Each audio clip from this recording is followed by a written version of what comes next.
Being inclusive now not necessarily means accounting for differences such as disabilities, but expanding it to include issues such as gender, learning, skills and knowledge, sexuality, race and ethnicity, religion and other issues particularly affecting physical education over other subjects such as height, weight and other physical ailments. However, whilst being inclusive to those other than the norm, it is highly important that we don't become exclusionary through these practices by becoming heavily focused and obvious to others that we are catering for these one or two, as this can leave those students feeling embarrassed and even dejected by this individual treatment. This means that we have to cater for those individual differences, but not in such an explicit manner, but through inclusion. To do this, we must have three focuses: inclusive curriculum, pedagogies, and assessment, as they all work together to produce an inclusive classroom and a set of practices. Inclusive education, therefore, is about teaching for all, whereby teachers are addressing and responding to diversity and the needs while participating in learning cultures and communities. The biggest aspect and indicator, however, to where the teacher and school can be inclusive will be their ability to self-reflect on their knowledge of diversity and having such a great and thorough understanding of their students' needs and aspirations, and as an aspect they can take into plenty of time and effort. On placement at Peninsula Specialist College, I witnessed this in full effect.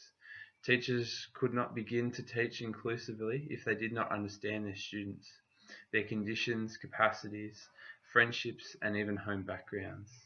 These references were all in writing and the stepping stone process to creating curriculum and at each year level, and the pedagogies implemented and the assessment processes achieved for each student.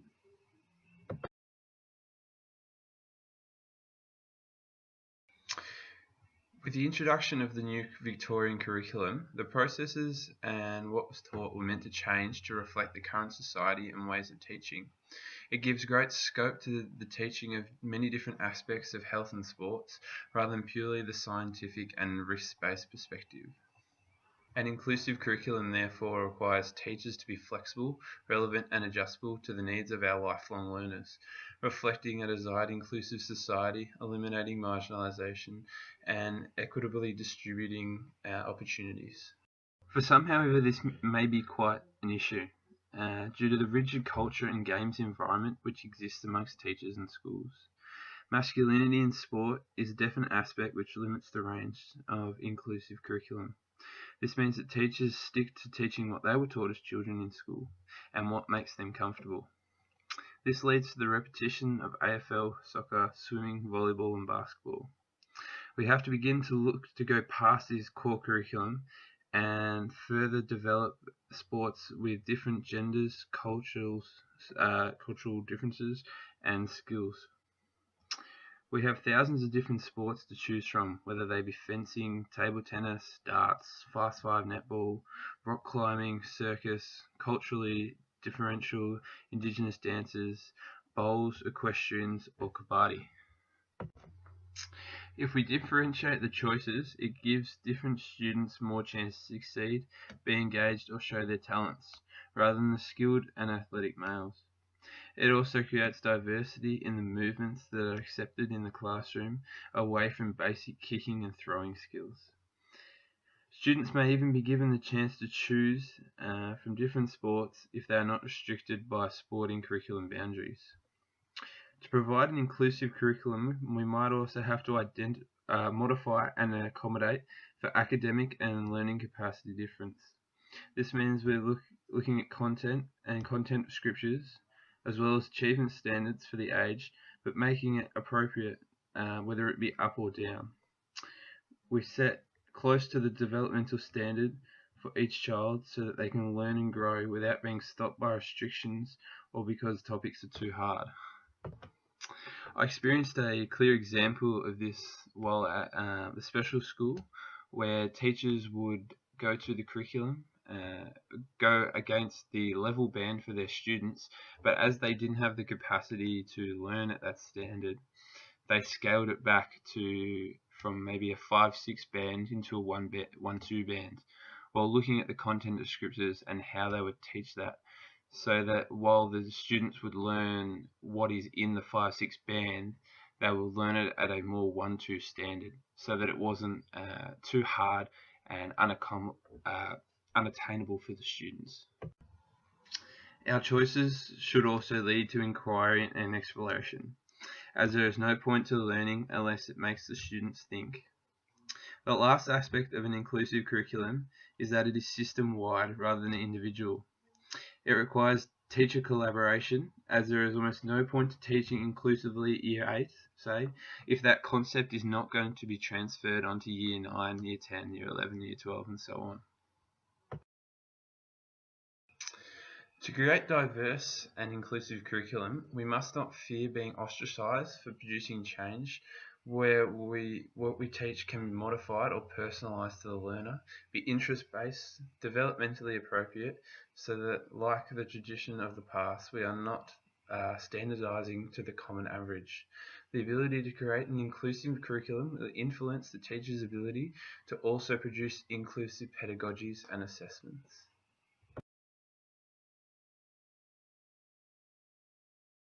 There are many pieces that contribute to the creation of inclusive pedagogies, from the environment, the language, and the methods actually used.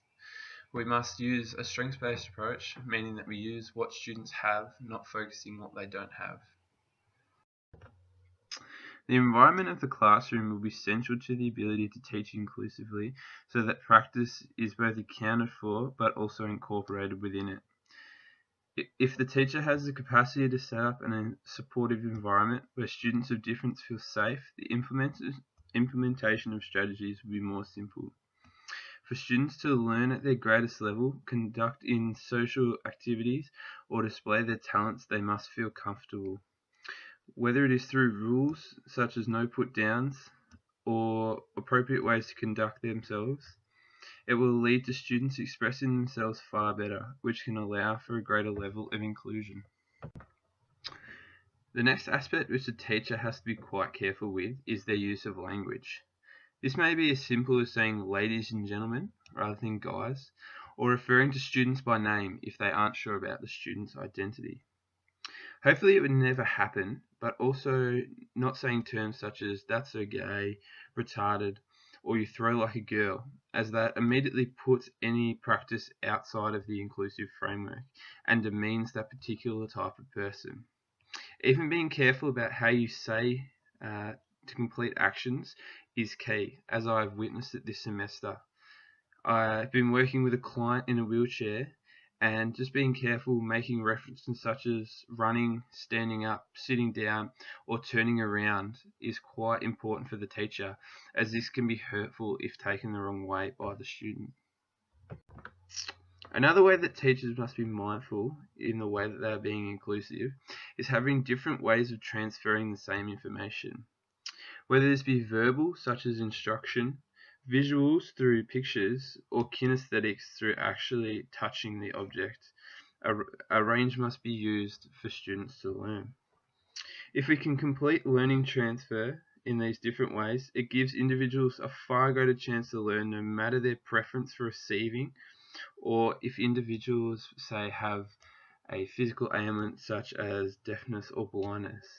This may even mean just printing out worksheets in A3 rather than A4 so that the student can see better, or having students demonstrate a particular action or a skill for their classmates so that they can see what is going on rather than being told by the teacher.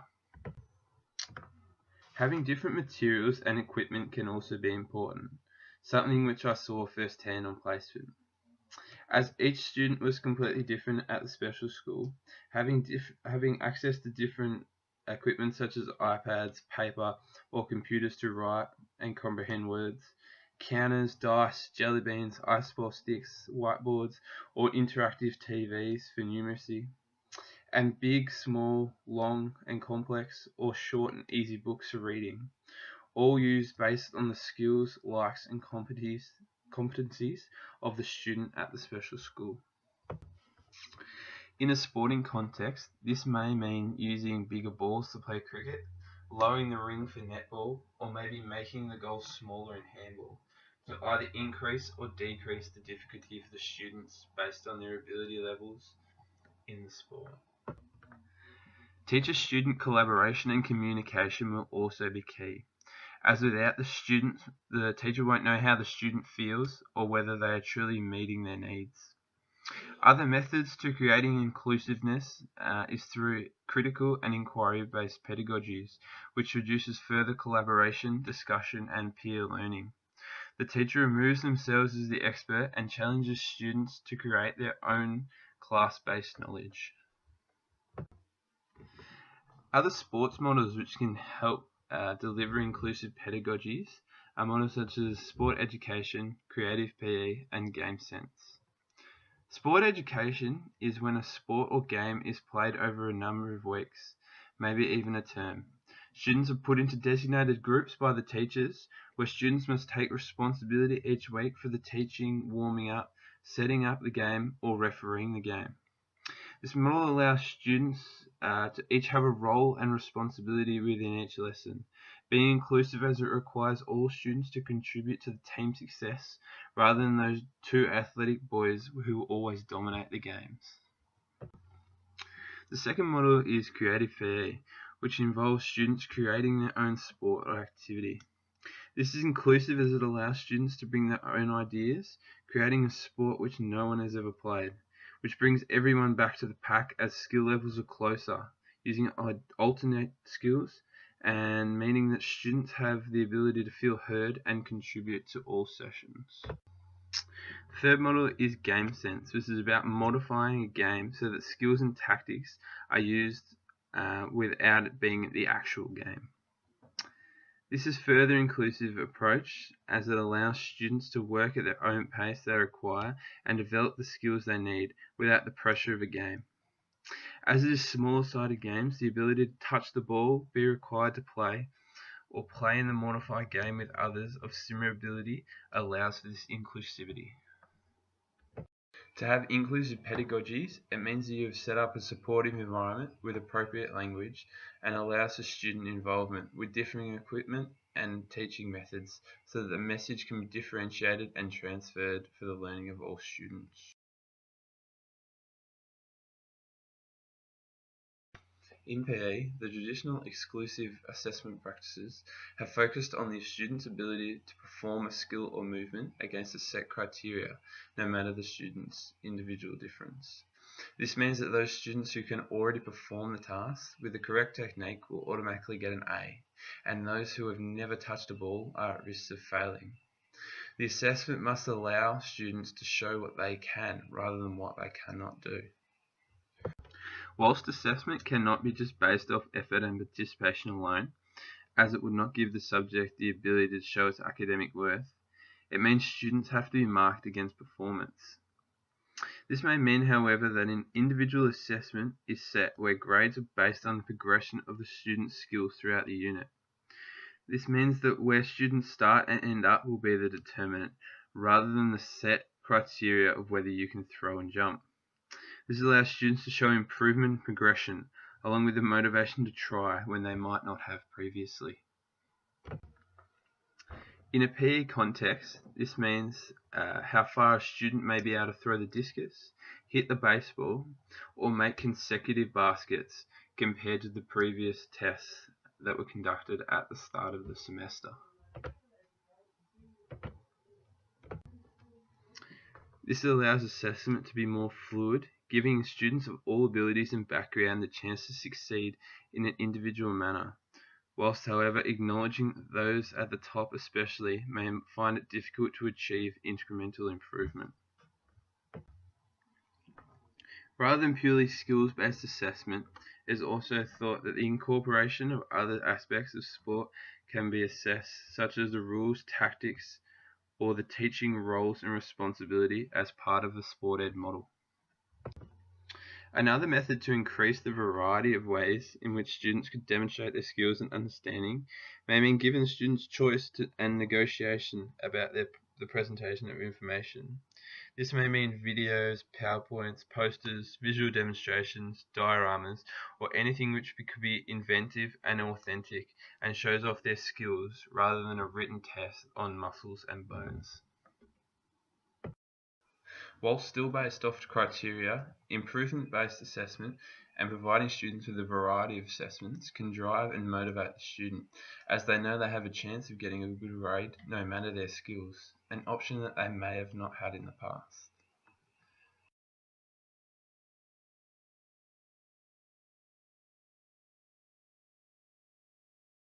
In conclusion, inclusive education means that you act and develop units of work in an appropriate manner which allows students to participate and show their skills, no matter their background or ability. It means that we extend what is available for all rather than providing for all and differentiating for some. We modify our programs to suit each individual rather than pitching it at the middle and hoping for the best. It requires the teacher to have a deep understanding of all the students and how they operate, as without you cannot accommodate and provide the curriculum with the supporting inclusive pedagogical and assessment tools. To be inclusive, we must not focus on the specific type of diversity, such as disability or race, as we are actually being exclusionary and pointing out those differences. Inclusion includes all students for the whole, where each student is catered for.